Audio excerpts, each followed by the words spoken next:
On May 26, 2013, the tugboat Jaskin 4 was operating in the Atlantic Ocean approximately 20 miles off the coast of Nigeria. The vessel was part of a fleet servicing oil platforms in the region, a common sight in the busy waters of the Gulf of Guinea. On board were 12 crew members, Nigerian men who worked rotating shifts on the offshore vessels that kept the petroleum industry running. Among them was Harrison Okene, a 29-year-old cook from Warri, a city in the Niger Delta. Okene had been working as a maritime cook for several years. It was not glamorous work, but it paid well by Nigerian standards. He prepared meals for the crew, kept the galley clean, and maintained a routine that revolved around the rhythms of the sea. That morning, the Jaskin 4 was engaged in towing operations, stabilizing an oil tanker during a transfer procedure. The weather had been deteriorating. Swells were growing larger. The wind was picking up. But this was the Gulf of Guinea. Rough weather was part of the job. No one expected catastrophe. At approximately 4:30 in the morning, Harrison Okene was awake early, using the bathroom near his quarters in the bow of the ship. Most of the crew was still asleep. The vessel was quiet except for the sound of the engines and the waves against the hull. Then, without warning, everything changed. The Jaskin 4 capsized in seconds. A massive wave struck the vessel at exactly the wrong angle, overwhelming its stability. The tugboat rolled violently and then flipped completely, coming to rest upside down on the ocean floor approximately 100 feet below the surface. The entire catastrophe took less than a minute. Harrison Okene was thrown from wall to wall as the ship inverted. Water rushed in from every direction. The lights went out instantly. In complete darkness, disoriented and terrified, he was tumbled through the flooding corridors like a rag doll. He could not tell which way was up. He could not breathe. He was certain he was about to die. Somehow, in the chaos, he found himself in a small compartment near the bow of the ship. As the vessel settled on the seabed, an air pocket formed in this compartment, a bubble of trapped atmosphere in the overturned hull. Harrison broke the surface of the water and gasped for breath. He was alive. But he was trapped. The compartment was tiny, perhaps 4 feet by 4 feet of breathable space. The rest was filled with cold, black water. He could see nothing. He could hear nothing except the groaning of the ship's hull and the lapping of the water against metal. He had no idea what had happened, no idea if anyone else had survived, no idea if rescue would ever come. The first hours were a nightmare of confusion and terror. Harrison clung to anything he could find to keep himself above the waterline. The compartment was freezing. The ocean at that depth was cold, and the air pocket offered no warmth. He was wearing only his underwear, having been in the bathroom when the ship capsized. He shivered uncontrollably. The darkness was absolute. He could not see his hand in front of his face. The only sounds were the creaking of the hull under pressure, the slapping of water against metal, and his own ragged breathing. Worse than the cold and the darkness was the not knowing. He had no idea if anyone else had survived. He called out, screaming the names of his crewmates into the void. There was no answer. He did not know how deep he was. He did not know if the ship was stable, or if it might shift and flood his tiny refuge at any moment. He did not know if anyone on the surface even knew the ship had sunk. As time passed, Harrison began to hear other sounds. Scratching. Tapping. Movement in the water around him. He realized with horror that fish were entering the sunken ship. He could feel them brushing against his legs in the darkness. And then he began to hear something worse, the sounds of his crewmates' bodies being consumed. Harrison Okene prayed. In the absolute darkness, at the bottom of the ocean, surrounded by the bodies of his colleagues, he prayed constantly. He recited psalms from memory. He begged God for deliverance. He made promises about how he would live if he survived. Prayer became his only anchor to sanity. The hours stretched into an eternity. He had no way to track time. He did not know if it was day or night. He did not know how long he had been trapped. The cold sapped his strength. His skin began to wrinkle and deteriorate from constant immersion in salt water. His lips cracked. His throat burned with thirst, surrounded by water he could not drink. The air in the pocket grew stale. He knew that eventually, the oxygen would run out. The carbon dioxide he exhaled would slowly poison the air, and he would drift into unconsciousness and death. But he did not know how long he had. Hours. Days. He had no way to calculate. All he could do was breathe slowly, try to conserve the precious air, and pray. Periodically, he would hear sounds from other parts of the ship. Banging. Creaking. Rushing water. Each sound made him fear that the hull was collapsing, that his air pocket was about to be flooded, that his fragile refuge was about to become his tomb. But each time, the sounds faded, and he remained alive. On the surface, the capsizing of the Jaskin 4 had been noted within hours. When the vessel failed to report in, alerts were raised. Search aircraft were dispatched. When debris was spotted floating on the surface, the worst was confirmed. The tugboat had sunk. All 12 crew members were presumed dead. The ship's owner, Chevron Nigeria, contracted a professional diving company to locate the wreck and recover the bodies. A team of saturation divers was assembled. These were specialists trained to work at extreme depths for extended periods, living in pressurized chambers aboard a diving support vessel. Their mission was grim: find the sunken tugboat and bring home the dead. On the morning of May 28th, approximately 60 hours after the Jaskin 4 capsized, the dive team descended to the wreck. The visibility was poor. The water was murky and dark. They entered the overturned hull through an opening in the stern, moving carefully through the flooded corridors, their helmet lights cutting through the darkness. They began to find bodies.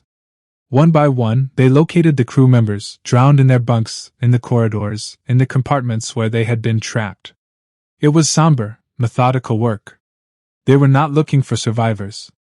No one could have survived this long.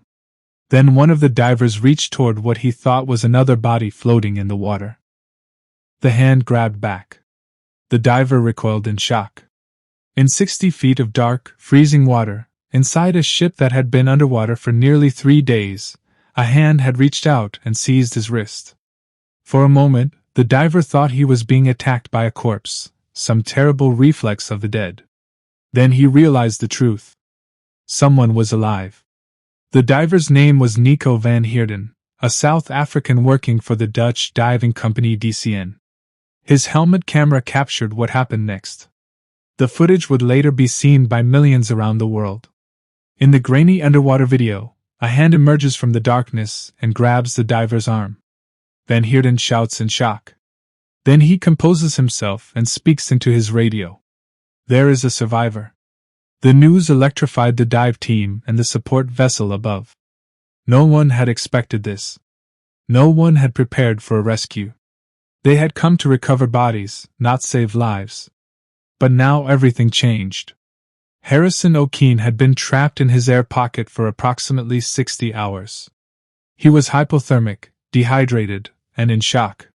He had no idea divers were coming. He had simply seen a light appear in the water and reached toward it, not knowing if it was real or another hallucination. When his hand touched another human being, he knew he had been saved. Rescuing Harrison Okene was not as simple as bringing him to the surface. He had been breathing compressed air at approximately 100 feet of depth for nearly 3 days.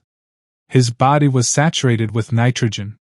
If he was brought to the surface quickly, the nitrogen would bubble out of his blood, causing decompression sickness, a potentially fatal condition. The divers knew this immediately. They could not simply pull him out of the wreck and swim him to the surface. He would die. Instead, they had to treat him like a saturation diver. They fitted him with a diving helmet connected to an air supply and guided him carefully out of the overturned ship. He had not swum in years. He had never used diving equipment. He was weak, hypothermic, and terrified. But he followed the diver's instructions, trusting them completely. Once outside the wreck, he was placed in a diving bell, a pressurized capsule that allowed him to ascend slowly while maintaining the same pressure he had experienced below. He was then transferred to a decompression chamber aboard the diving support vessel. He would spend the next 60 hours in that chamber, the pressure gradually reducing as the nitrogen slowly left his body. It was a strange irony. He had spent 60 hours trapped at the bottom of the ocean. Now he would spend 60 more hours in a metal chamber, waiting to be free. While Harrison Okene waited in the decompression chamber, the world learned of his miraculous survival. The diving company released portions of the helmet camera footage, and it spread rapidly across the internet.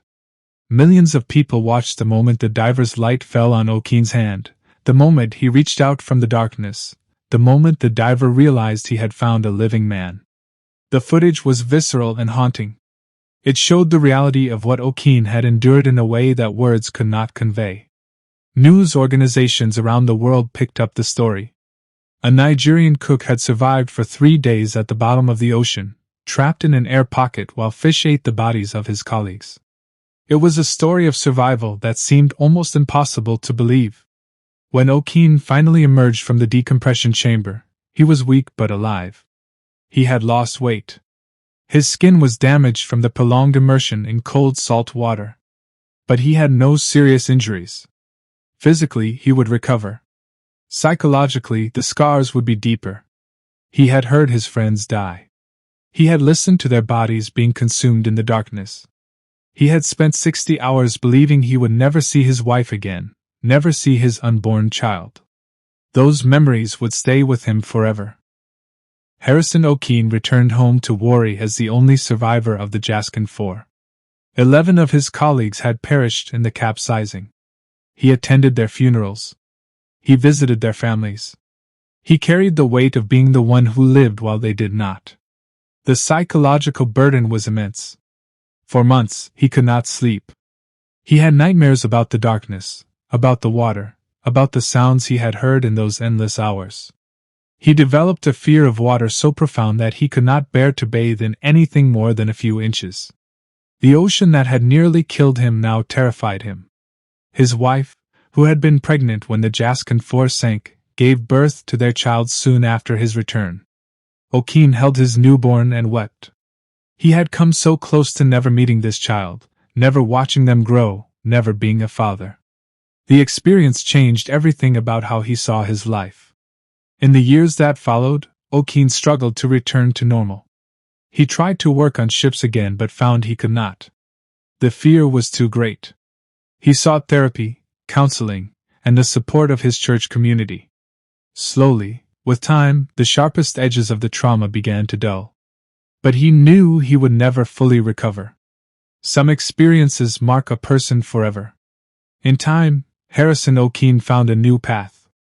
He could not return to the sea, but he could find other ways to provide for his family. He used the modest compensation he received from the shipping company to start a small business. He became an advocate for maritime safety, speaking about the importance of proper training and emergency equipment on vessels. He shared his story with journalists and documentarians, not for fame, but because he believed it might help others understand what could happen when things went wrong at sea. The video of his rescue remains one of the most viewed survival clips on the internet. It has been watched tens of millions of times. People are drawn to that moment of connection in the darkness, the hand reaching out, the impossible discovery of life where there should have been only death. For Harrison Okene, the meaning is simpler. He survived because of faith, luck, and an air pocket no larger than a bathroom. He survived because a bubble of air formed in exactly the right place at exactly the right time. He survived because he refused to give up hope, even when hope seemed absurd. Today, Harrison Okene lives quietly in Nigeria with his wife and children. He does not go near the ocean. He does not take survival for granted. Every day, he remembers the darkness, the cold, and the hand of the diver that pulled him back into the light. He lived when he should have died. That knowledge shapes everything.